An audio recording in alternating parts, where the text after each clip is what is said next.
Police પાસેથી મળેલી માહિતી પ્રમાણે 11 માર્ચ 2025ના રોજ પોલીસને ગુપ્ત રાહે એક બાતમી મળી હતી કે નાની દમણ તીનબત્તી વિસ્તારમાં આવેલ સન્માન હોટલના પહેલા માળે ખુશી નામનું એક સ્પા આવેલ હોય, જેમાં સ્પાની આડમાં મહિલાઓ પાસે અનૈતિક ધંધો કરાવવામાં આવી રહ્યો છે। આ પ્રમાણેની બાતમી મળતા દમણ પોલીસે એક પોલીસ ટીમ બનાવી સ્પામાં ડમી ગ્રાહકને મોકલાવ્યો હતો, જે બાદ સ્પામાં અનૈતિક કાર્ય ચાલતું હોવાનું સાચું સાબિત થતાં પોલીસની ટીમે સ્પા સેન્ટર પર છાપો પાડ્યો હતો, જ્યાં સ્પા સેન્ટરની અંદરથી 5 જેટલી મહિલાઓ મળી આવી હતી। જ્યારે કાઉન્ટર પર બેઠેલી મહિલા પાસેથી પોલીસે જે ડમી ગ્રાહક મોકલ્યો હતો તેણે જે રૂપિયા આપ્યા હતા તે રૂપિયા મહિલા પાસેથી મળી આવતા પોલીસે આ મામલે અનૈતિક ટ્રાફિકિંગ એક્ટ 1956ની કલમ 3, 4 અને 5 હેઠળ ગુનો દાખલ કરી ખુશી સ્પા સેન્ટરનું સંચાલન કરનારી વાપીમાં રહેતી મહિલા ઉષા સિંહની ધરપકડ કરી જેલના સળિયા પાછળ ધકેલી દીધી હતી। જ્યારે અનૈતિક પ્રવૃત્તિમાં ધકેલવામાં આવેલ 5 પીડિત મહિલાઓને પોલીસે બચાવી લીધી હતી। પોલીસે જગ્યા સ્થળ પરથી 2 મોબાઈલ ફોન પણ કબજે કરી આગળની કાર્યવાહી હાથ ધરી છે।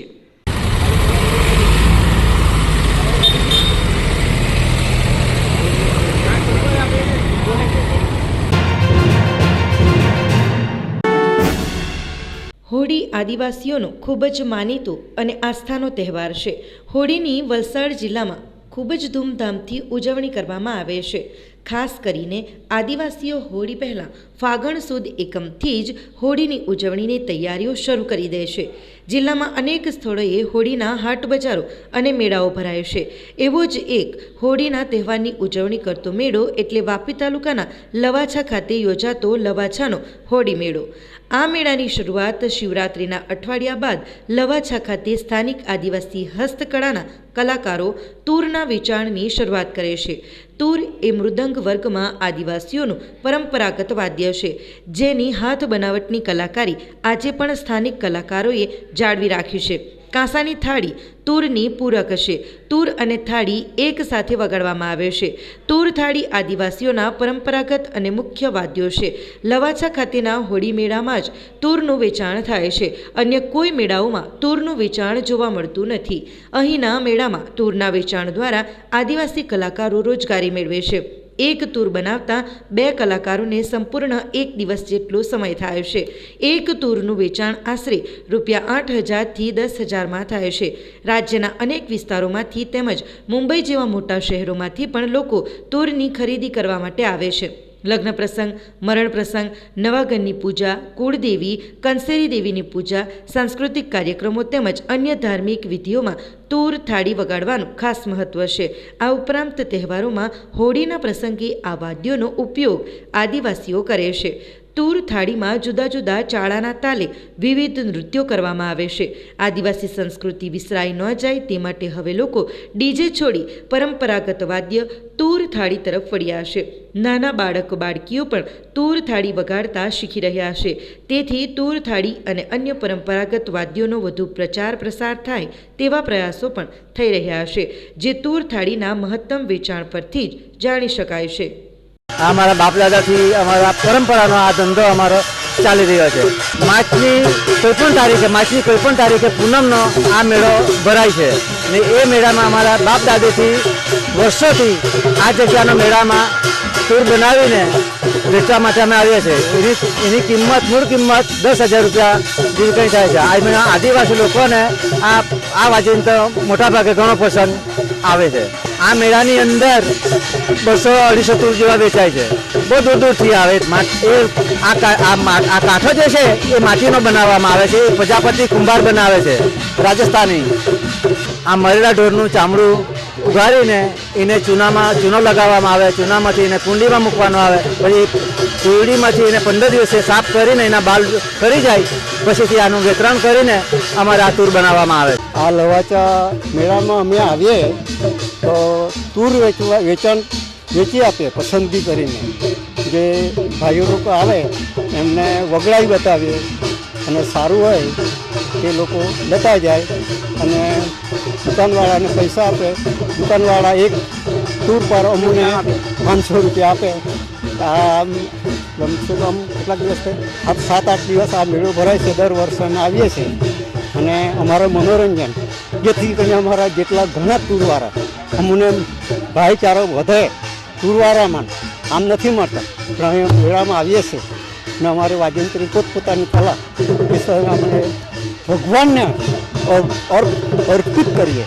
કેમ એમાં કાંઈ લેવાનું નથી પણ મનોરંજન, જેથી શરીરની બી એક સ્વસ્થતા મળી શકે એમ. કે આમાં ઘણા માણસ એવું કે નાચ ગાન કરે તો એના પ્રેશર સુગર એમાંથી નહીં થાય એવું કહેવા માગે દેવી દેવતાને આ ચાહક છે, આ વાજિંત્ર દેવી દેવતાને પસંદગી છે. એટલે જેથી કરીને આદિવાસીમાં ટુડિયા પટેલ, નાયકા પટેલ, હળપતિ, વાલ્લી, કુકણા કે જેથી કરીને જે બી બીજી અનુજાતિ જાતિઓને પસંદગીનો આ ટૂરમાં વાજિંત્ર પડે કે જ્યાં બીજેનું જરૂરત નથી અહીં આ ટૂરની વાજિંત્રની પસંદગી કરે કે અમારા જે આદિવાસીનું આ ભૂલાય નહીં એના માટે અત્યારે છોકરીઓ, નાની નાની છોકરીઓ પણ વગાડતી છે. આ છલવાસની બાજુમાં આપણે લવાછા ગામ છે, અહીંયા દર વર્ષે આ મેળો ભરાય છે હોળી પર. અને એ હોળી પર એવા દિવસેના ઘણા મેળા ભરાતા હોય, પણ આ તૂર એવી વસ્તુ છે કે જે આપણા લવાછાની અંદર જ આ મેળામાં મળે છે, બાકી કઈ જગ્યાએ મળતું નથી. અને દૂર દૂરના લેવા માટે તૂરો લેવા માટે આવે છે, બોમ્બેના આવે છે, સિલીના આવે છે, અમદાવાદથી આવે છે, એવા અલગ અલગ એરિયાથી, ભિલાડથી દૂર દૂરના અહીંયા આવે છે. અને સારું અહીંયા વેચાણ થાય છે અને રિસ્પોન્સ અમને સારું મળે છે. અહીંયા વલસાડ જિલ્લાના ભિલાડમાં મહલા ફળિયામાં આવેલ ઇન્ડોકાઉન્ટ ઇન્ડસ્ટ્રીઝ લિમિટેડ કંપનીની ઇફ્લુએન્ટ ડિસ્પોઝલ પાઇપલાઇન ફાટી જતાં દમણગંગા નદીનું શુદ્ધ પાણી પ્રદૂષિત થઈ રહ્યું છે. આ અંગે રવિવારે સરીગામ જીપીસીબીની ટીમે પાણીના સેમ્પલો લીધા હશે.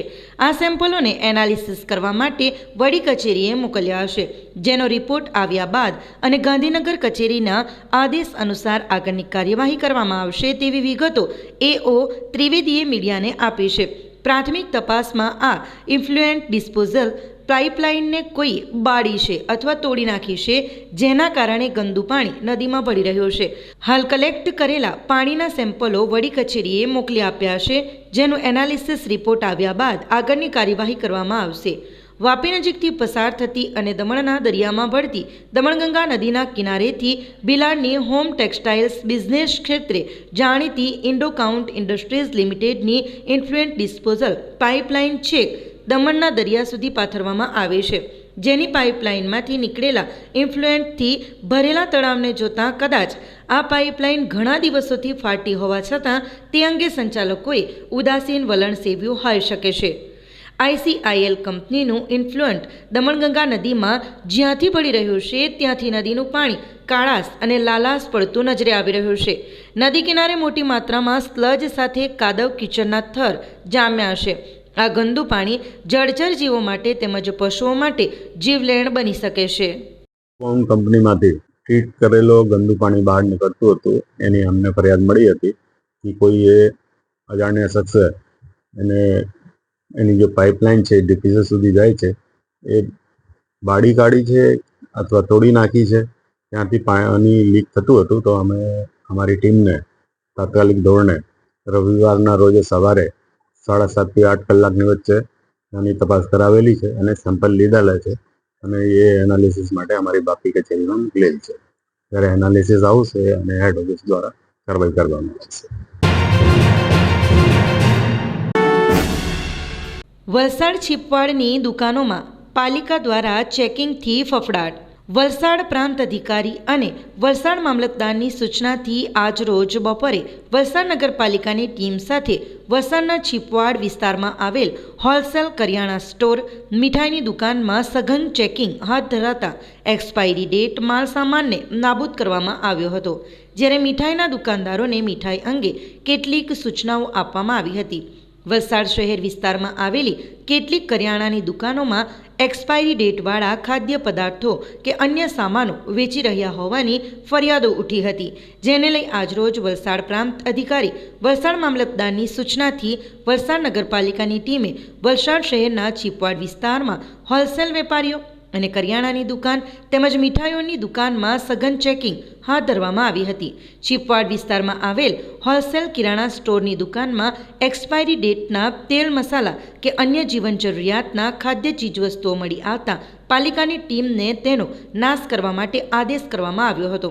જો કે વલસાડ શહેરમાં આવેલી મીઠાઈની દુકાનોમાં પણ સઘન ચેકિંગ હાથ ધરવામાં આવ્યું હતું અને તેઓને મીઠાઈના પેકેટો પર પેકિંગ ડેટ, એક્સપાયરી ડેટ અને ભાવ લખવા માટે તેમજ અન્ય કેટલીક સૂચનાઓ આપવામાં આવી છે. ચીપવાડ વિસ્તારની દુકાનોમાં નગરપાલિકાનું અચાનક ચેકિંગથી વેપારીઓમાં ફફડાટ ફેલાઈ ગયો હતો. आज प्रांत कचेरी वलसाड और साथ में मामलेदार कचेरी के स्टाफ के द्वारा जॉइंट इन्वेस्टिगेशन किया गया था. हमारा ये मुद्दा था कि लोगों को जो भी एडिबल आइटम्स है वो किस तरीके की मिल रही है. इसके अंदर हमने कुछ मिठाई की शॉप्स पर भी विजिट किया था और किराना की शॉप पर भी. मिठाई की शॉप पे हमने यही इंस्ट्रक्शंस दिए हैं कि जो भी मिठाई है उसमें मैन्युफैक्चरिंग डेट, एक्सपायरी डेट और प्राइस, ये तीनों का टैग होना चाहिए. और किराना की शॉप में जब हमने विजिट किया तो हमें कुछ एक्सपायरी मटेरियल मिला था, उसको हमने सीज कर लिया और आगे उसको हमने नगर पालिका को हैंड ओवर कर दिया डिस्ट्रॉय करने के लिए. आगामी दिनों में इस तरीके की कार्यवाही चालू रहेगी और मैं वलसाड के नागरिकों को और जितने भी दुकानदार हैं उनको यहाँ से हिदायत, मतलब एक रिक्वेस्ट ही करूँगी कि जो भी मटेरियल आप सेल करते हैं वो सही बेचिए और नागरिकों को भी बिल्कुल जागरूक रहना चाहिए कि आप जो भी खरीद रहे हैं आप उसको पे करके खरीद रहे हैं, फ्री तो नहीं खरीद रहे हैं, तो आपको क्वालिटी मिलना चाहिए. वो तो हमारा ऑफिशियल प्रोसेस है, अभी हम वो आगे देखेंगे कि उनके खिलाफ क्या करना है और क्या नहीं करना है. बट ये जनरलाइज्ड है, किसी एक शॉप की नहीं. अगर मैं अभी किसी और शॉप पे भी जाऊँ तो शायद उसमें भी यही सिचुएशन मिलेगी. आगे की कार्यवाही वो भी देखते हैं क्या करना है. દમણમાં આંતરરાષ્ટ્રીય મહિલા દિવસની ઉજવણી અને સામાજિક પહેલ અંતર્ગત કાર્યક્રમ યોજાયો. દમણ ભારતીય જનતા પાર્ટી, મહિલા મોરચા અને દામિની વુમન્સ ફાઉન્ડેશન દ્વારા આંતરરાષ્ટ્રીય મહિલા દિવસની અનોખી ઉજવણી કરવામાં આવી. 8 માર્ચના રોજ નિયમિત રીતે વિશ્વભરમાં આ દિવસ ઉજવાય છે, પરંતુ આ વર્ષે દમણમાં તેની ઉજવણી 12મી માર્ચના રોજ કરવામાં આવી, કારણ કે 7મી માર્ચના રોજ વડાપ્રધાન નરેન્દ્ર મોદીનું સેલવાસમાં આગમન હતું. દામિની વુમન્સ ફાઉન્ડેશનના કાર્યાલય પર આયોજિત કાર્યક્રમમાં અનેક ઉપયોગી સેવાઓ પૂરી પાડવામાં આવી. મફત કોલેસ્ટ્રોલ ચેકઅપ કેમ્પનું આયોજન કરવામાં આવ્યું. ડાક વિભાગ દ્વારા સંચાલિત સુકન્યા સમૃદ્ધિ યોજના અંતર્ગત 1 થી 10 વર્ષની બાળકીઓ માટે ખાતા ખોલવામાં આવ્યા. પ્રથમ હપ્તો ફાઉન્ડેશનના અધ્યક્ષા સિમ્પલ કાટેલા દ્વારા જમા કરાવવામાં આવ્યો. કાર્યક્રમમાં મહિલા સશક્તિકરણની અન્ય પહેલનો પણ સમાવેશ થયો. મહિલા સન્માન સેવિંગ સર્ટિફિકેટ યોજનાનો પ્રચાર કરવામાં આવ્યો, જે એક ડાક વિભાગની યોજના છે. આ યોજના હેઠળ મહિલાઓ ₹1000 થી ₹1,00,000 સુધીની રકમ 2 વર્ષ માટે ફિક્સ્ડ ડિપોઝિટ તરીકે મૂકી શકે છે. અધ્યક્ષા સિમ્પલ કાટેલાએ જણાવ્યું કે આ યોજના 31મી માર્ચ સુધી ચાલુ રહેશે. આ ઉપરાંત કાર્યક્રમમાં અંગદાન વિશે જાગૃતિ ફેલાવવા માટે એક સત્રનું પણ આયોજન કરવામાં આવ્યું, જેમાં અંગદાનના મહત્વ અને તેની પ્રક્રિયા વિશે વિસ્તૃત માહિતી આપવામાં આવી. કાર્યક્રમની વિશેષતા એ હતી કે તે ભાજપા મહિલા મોરચાના અધ્યક્ષા અને દામિની વુમન્સ ફાઉન્ડેશનના અધ્યક્ષા સિમ્પલ કાટેલાના જન્મદિવસે યોજાયો હતો, જેમણે વડાપ્રધાન નરેન્દ્રભાઈ મોદી દ્વારા શરૂ કરાયેલી યોજનાઓનો વધુમાં વધુ महिलाओं लाभ ले ते माटे आह्वान कर्યું હતું. मोर्चा एवं दामिनी वुमेन्स फाउंडेशन ने महिला दिवस के उपलक्ष्य में काफ़ी सारे कार्यक्रम रखे हैं, जिसमें से एक फ्री चेकअप कैंप कोलेस्ट्रॉल का सुबह रखा था. और हमारी सुकन्या समृद्धि से जो 1 से 10 साल की छोटी बच्ची है, उनका मैं आज जितनी भी बच्ची आएगी उनका मैं अपनी ओर से फ्री उनका पहला जो इंस्टॉलमेंट है वो मैं करवाऊंगी सुकन्या में, उसका खाता खुलवाऊंगी. और उसके बाद हमारे प्रधानमंत्री की एक स्कीम है जो 2 साल के लिए FD बनाकर महिलाएं रख सकती है, जिसपे 60% उसका इंटरेस्ट है. तो काफ़ी महिलाओं ने इसमें इंटरेस्ट दिखाया है. 1000 रुपये से लेकर 2 लाख तक के वो FD रख सकती है. तो दामिनी वुमेन्स फाउंडेशन की महिलाएं एवं प्रदेश महिला मोर्चा की महिलाएं इसमें आज FD कर रही है. मैं खुद भी कर रही हूँ. और लोगों से भी कहना चाहूँगी, ये मोदी जी ने जो स्कीम पोस्ट ऑफिस में लाई है वो बहुत ही अच्छी है, सराहनीय है. मैं चाहती हूँ कि आप सभी ये 31 मार्च तक ये स्कीम चलेगी, तो आप ज़रूर उसका लाभ उठाइएगा. थैंक यू, धन्यवाद. દમણના દલવાડા સ્થિત વૈદિક ડેન્ટલ કોલેજમાં ગત ફેબ્રુઆરી માસના મધ્યમાં સ્પોર્ટ્સ ડેનું આયોજન કરવામાં આવ્યું હતું. ઓરા 2025 અંતર્ગત આયોજિત આ સ્પોર્ટ્સ ડેમાં ક્રિકેટ અને થ્રોબોલ જેવી અલગ અલગ રમતો યોજાઈ હતી.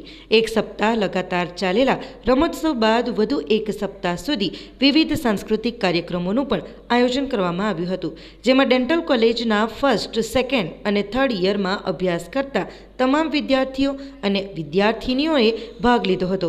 બંને એક્ટિવિટીમાં શ્રેષ્ઠ પ્રદર્શન કરનાર ખેલાડીઓ અને કલાકારોનું આજે કોલેજના ટ્રસ્ટી અને અગ્રણીઓના હસ્તે સન્માન કરી તેમને પુરસ્કારોથી નવાજવામાં આવ્યા હતા. કોલેજ લાઈફ જીવનમાં એક જ વાર આવે છે, જે ફરી પાછી નહીં આવે. તો જીવનનો 3 થી 4 વર્ષનો આ સમયગાળો જીવનનું સંભાળણું બની રહે તે માટે દરેક વિદ્યાર્થીઓ કોલેજની દરેક પ્રવૃત્તિઓમાં ઉત્સાહ અને ઉમંગપૂર્વક ભાગ લે અને કોલેજ લાઈફને યાદગાર બનાવે તેવી અપીલ ડેન્ટલ કોલેજના ટ્રસ્ટી અસ્પી દમણિયા દ્વારા આ પુરસ્કાર સમારોહ પ્રસંગે સર્વે વિદ્યાર્થીઓને કરવામાં આવી હતી. આજના ઇનામ વિતરણ સમારોહ પ્રસંગે ડેન્ટલ કોલેજના ટ્રસ્ટી અસ્પી દમણિયા, કોલેજના ડીન, કોલેજ સ્ટાફ સહિત ડેન્ટલના વિદ્યાર્થીઓ મોટી સંખ્યામાં ઉપસ્થિત રહ્યા હતા. વૈદિક ડેન્ટલ કોલેજમાં સ્પોર્ટ્સ વીક અને કલ્ચર વીક મનાવવામાં આવ્યું હતું. એક વીક આખું સ્પોર્ટ્સ ચાલ્યું થયું, બીજા વીકે કલ્ચર એક્ટિવિટીઝ, એમાં ડિફરન્ટ એસે કોમ્પિટિશન ને રંગોલી કોમ્પિટિશન ને અલગ અલગ સ્કીમ્સથી બધા સ્ટુડન્ટ્સો મનાવ્યું. અને તમે જોયું કેટલું કલરફુલ એક્ટિવિટી હતી. અને સ્પોર્ટ્સ ડે પર જે વિનર્સ હતા એને પ્રાઇઝીસ બી ડિસ્ટ્રીબ્યુટ કર્યા. અમારે ત્યાં ક્રિકેટ હતું, ટગ ઓફ વોર હતું, થ્રોબોલ હતું, ખોખો હતું. એમાં વેરાયટીઝ બધા સ્ટુડન્ટ્સોને, ઇન્ટર્ન્સને, સ્ટાફને એવી ટીમ્સો રમી અંદર ભારત સ્ટેન્ડર્ડ વાઇઝ અને વિજેતાઓને પ્રોત્સાહિત કર્યા. સાથે સાથે મેં એક કહેવા માગું છું, મેં એ લોકોને કહ્યું બી છે કે કોલેજ લાઈફ છે એ જીઓ, કારણ કે એવી લાઈફ પાછી આવશે નહીં. You cannot reverse it. Once તમે અર્નિંગ ફિલ્ડમાં જોબ કરો યા તો અર્નિંગ ફિલ્ડમાં આવી જાઓ તો પછી આવી એક્ટિવિટીઝ નહીં થાય. તો રિયલી એ લોકો એન્જોય કરે છે. અને સાથે સાથે એન્યુઅલ ડે બી છે અમારો, તેનું પ્રિપેરેશન્સ બી ચાલુ છે. અને એન્યુઅલ ડે પછીથી એક્ઝામ્સ બી આવશે. It's a tough course, medical કરતાં વધારે હોય, કારણ કે એને ડેન્ટલમાં સૂતાનું કામ બી હોય, એને એક્ટિવિટી ઘસવાનું એટલે બધું જ હોય છે. મેડિકલ કરતાં બી ટફ કોર્સ છે. તો પછીથી એ લોકોને વિશ બી કરું છું કે સ્ટડી હાર્ડ, કોલેજનું નામ રોશન કરો, દેશનું નામ રોશન કરો, એ જ ઈચ્છા છે મારી. અને ફ્લાઇંગ કલર્સથી પાસ થાઓ અને ડૉક્ટર્સ બનો. મિશન મિલાપ અંતર્ગત 1 વર્ષમાં ગુમ થયેલા બાળકો વ્યક્તિઓને શોધી પરિવાર સાથે મિલન કરાવનાર વલસાડ પોલીસનું રાષ્ટ્રીય સ્તરે સન્માન. દિલ્હીમાં મળ્યો સ્કોચ એવોર્ડ. વલસાડ જિલ્લા પોલીસની ટીમને તેમના અભિયાન મિશન મિલાપ માટે રાષ્ટ્રીય સ્તરે મોટું સન્માન પ્રાપ્ત થયું છે. આ મિશન હેઠળ ગુમ થયેલા બાળકો અને વ્યક્તિઓને શોધવાનું અભિયાન ચલાવવામાં આવે છે. એસપી કરણરાજ વાઘેલાના માર્ગદર્શન હેઠળ ઓગસ્ટ 2023થી શરૂ થયેલા આ અભિયાનને દિલ્હીમાં પ્રતિષ્ઠિત સ્કોચ એવોર્ડથી સન્માનિત કરવામાં આવ્યું છે. મિશન મિલાપ અંતર્ગત માત્ર 1 માસમાં જ 65 ગુમ થયેલા લોકોને શોધી કાઢવામાં સફળતા મળી છે. વલસાડ એમઓબી શાખાના નેતૃત્વમાં જિલ્લાના તમામ પોલીસ મથકોમાં ફરજ બજાવતી ડી સ્ટાફની ટીમે છેલ્લા 2 વર્ષના કેસોની તપાસ હાથ ધરી. તેમાં 25 બાળકો અને 40 પુખ્ત વયની વ્યક્તિઓને શોધી કાઢવામાં સફળતા મળી. પોલીસે જૂના રેકોર્ડ્સ તપાસ્યા અને ફરિયાદીઓ તથા સાક્ષીઓનો સંપર્ક કર્યો. મોટાભાગના કેસોમાં ગુમ થયેલા લોકો રાજ્ય કે જિલ્લાની બહાર મળી આવ્યા. શોધખોળ માટે સ્થાનિક સરપંચો, ગ્રામજનો અને પોલીસનો સહયોગ લેવામાં આવ્યો. ટેકનિકલ સોર્સ અને માનવીય માહિતીનો પણ ઉપયોગ કરવામાં આવ્યો. આ સફળ અભિયાનથી અનેક પરિવારોને તેમના ગુમ થયેલા સભ્યો પાછા મળ્યા છે. વલસાડ પોલીસની આ કામગીરીને રાષ્ટ્રીય સ્તરે માન્યતા મળવાથી અન્ય જિલ્લાઓ માટે પણ પ્રેરણારૂપ બની રહી છે.